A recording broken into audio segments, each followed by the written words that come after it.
So welcome, Katharine Hayward, Ph.D. from the National Endowment for the Arts.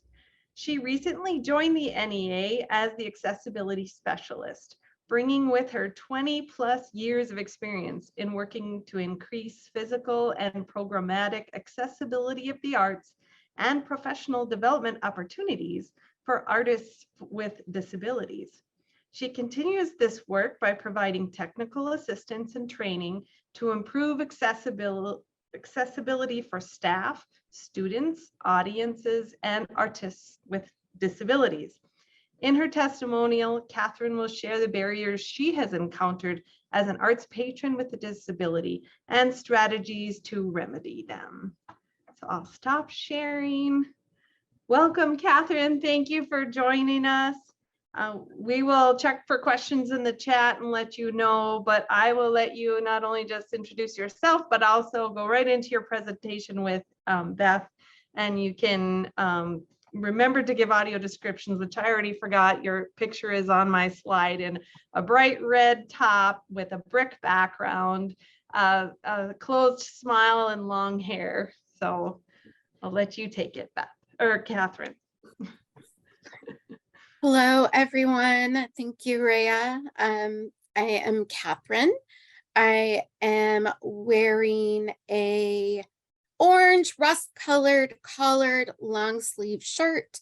I have my long brown wild curly hair pulled back in a ponytail. I'm wearing a bit of makeup because I am very pale.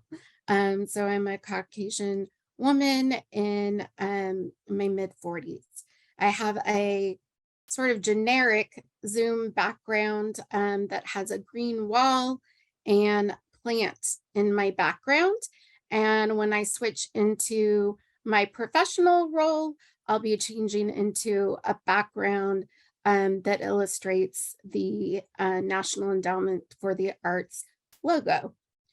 But to start, I have an opportunity today to share some of my experiences as a person with a disability. And I think, Scott set this up really well with this idea of a access mindset. And I would like to continue on with that in terms of how an access mindset translates into experiences. So art is an experience, and it is often a shared one. It's one that I grew up with and that my family really values artistic engagement as a way of spending time together and a way of creating memories. So while I share just a couple stories about my experiences in engaging in the arts, I invite you to reflect on your own processes, either in creating or participating in arts programming. What are the things that have to be done in order to participate or in order to create the arts programming, such as the process of registering for an event like this or buying tickets? What affects the experience while you're there? And how does that experience affect future participation? So today, in the brief amount of time I will share an experience that could have been better and one that had a lasting positive impact for me. So my experience starts at the very beginning of the process of trying to get wheelchair accessible seating. I have a mobility disability in addition to other disabilities, but I'm going to focus a little bit on myself as a wheelchair user and these experiences. So wheelchair accessible seating is often limited, and it is a necessity for me to be able to attend most events. And it often starts with having to do a lot of research about the venue, just to buy the tickets. So it can involve multiple phone calls, multiple emails to whoever has been listed as the person to contact about accessible seating. And by the time I get to an event, I've already probably spent at least 2 hours just in the process of buying a ticket. It has gotten a little bit better with online ticketing now indicating wheelchair accessible seating, but there are still times that I do need to kind of verify that the seats that I think I'm getting are the ones that I wanted. And it's also part of the amount of time that's put into it is also the difficulty in finding information about who to contact. And as more things are online, there seems to be even less information about how to interact with a human being, which, as Blind Joe indicated earlier, is sometimes what you need to do in order to make sure that your access needs are met. So the first story that I'm going to tell is about an experience that ended up having a good outcome, but had some bumps along the way. My husband sort of took on the process of what I usually go through to ensure that we get wheelchair accessible seating, and planning a surprise concert as part of a celebration to see one of the few classical musicians that I really enjoy watching. And both he and I were very, very excited because he got front row seating, which is a rarity in wheelchair accessible seating. There are very few times where that's where accessible seating is located.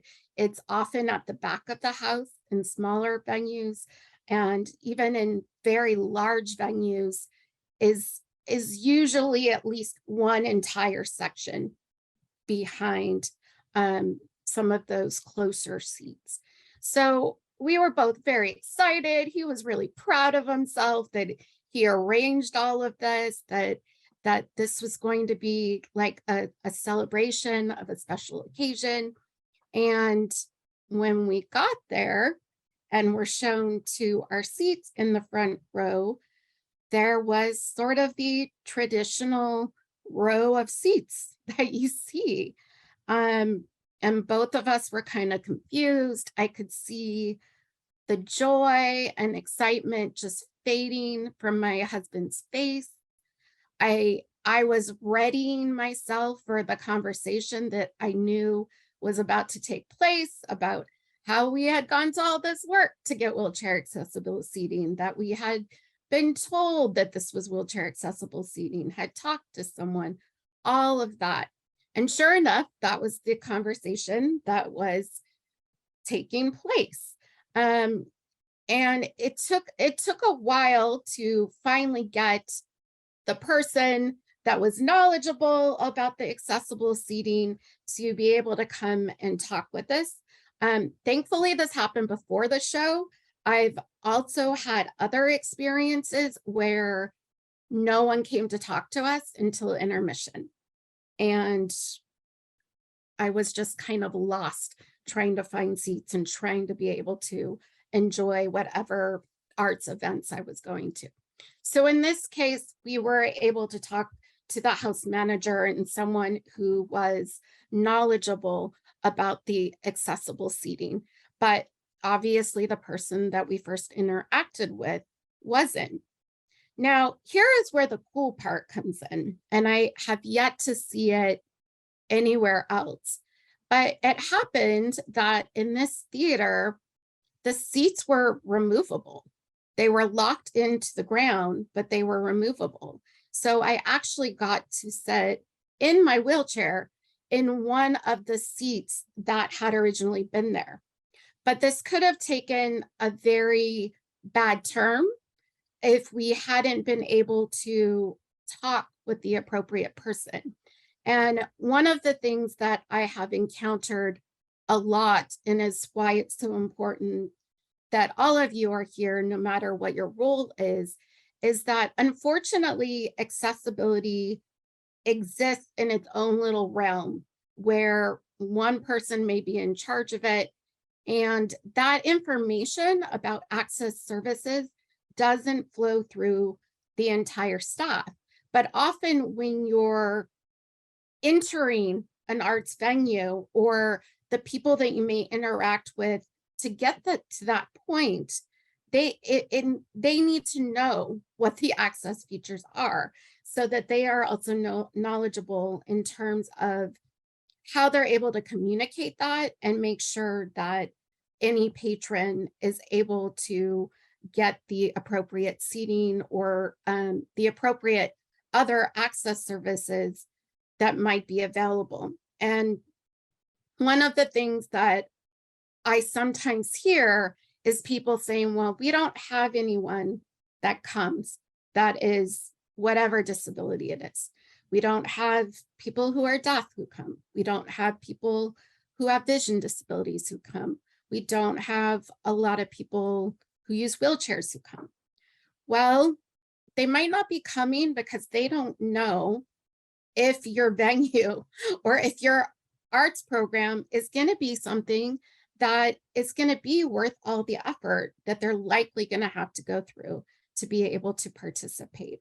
So the two things I hope you take away from that story are really the importance of all staff, including volunteers, that they know what the access features are, and also that this is information that's getting out to the community, and that if you are offering certain access services, that people know that this is something that they can use and benefit from. And for my last story, I'm going to share an experience that involved myself, but also my son, and kind of came out of an otherwise very difficult time, which was the beginning of the pandemic. So for any of you who may have young children, at the start of the pandemic, there were these mass shutdowns. In our area, it was very sudden. My son literally came home on a Friday and told me, we're not supposed to go back to school. And that was all the information we got. It was sort of like indefinite, lingering. And we were actually told as parents that we needed to create the curriculum for the next 2 to 3 weeks while the teachers were figuring out how to switch to virtual classrooms. So during this time, when, I was feeling almost claustrophobically close to my wonderful family that I love, but was now around 24/7, I was feeling very disconnected from everything else, from my family, my friends, my community. But an opportunity suddenly presented itself, where a physically integrated dance company that is very well known in my area and one that I greatly admired started offering online dance classes to the public. A physically integrated dance company means that there are dancers with disabilities as well as dancers who do not have disabilities. So I was excited for this opportunity. For those who kind of know me, I love to dance, but I have not really done it in many public offerings or formal dance classes because I'm never quite sure what the attitude of the teacher is going to be and how willing they are going to be for me to adapt choreography and still keep me fully involved in the class. But because I happen to know a little bit about this company, I felt fairly confident that going in, it was going to be a place where I would have that space. And sure enough, one of the things that I loved about the dance classes was that they were very open to adaptations of the choreography and often also offered like alternatives. So this is how I'm doing it, but if you have limited use of your arms, or if you have limited use of your lower limbs, these are some of the ways that you can adapt the choreography. And one of the things that Rhea did at the very beginning that for me goes a long way is sort of creating that welcoming environment and letting people know that they can do what they need to do to take care of themselves and take breaks at various points. So this was a very different setting for me, and one where I really felt like I could be myself and really enjoy the opportunity. Now, going back to my son is suddenly at home, and I'm in this really strange period of becoming a third grade teacher. During that time where there was not very much structure, I actually had my son participate in one of the dance classes with me. And about 20 minutes in, we're both getting tired and sweating. And he turns to me and he says, "How is he so good?"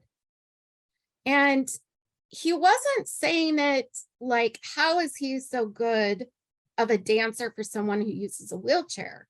He was saying, how did he become a professional dancer? How is he able to do all of this?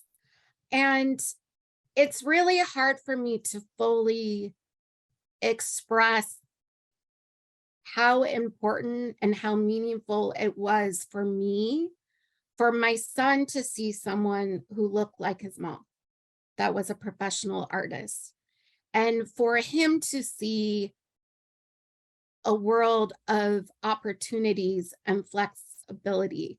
And yeah, in that regard, it makes me a little emotional as well. And it's just, it's hard to describe, but if you've ever been someone who's different in the room for whatever reason, and that's the space that you normally hold, and then suddenly you see that there are people like you, and you see that there are options that maybe haven't been presented before, it can really make a big difference. So that idea of really creating the welcoming attitude, as well as just how important it is to have representation of the people that you want to see involved in your arts programming. And with that, thank you for letting me share my stories.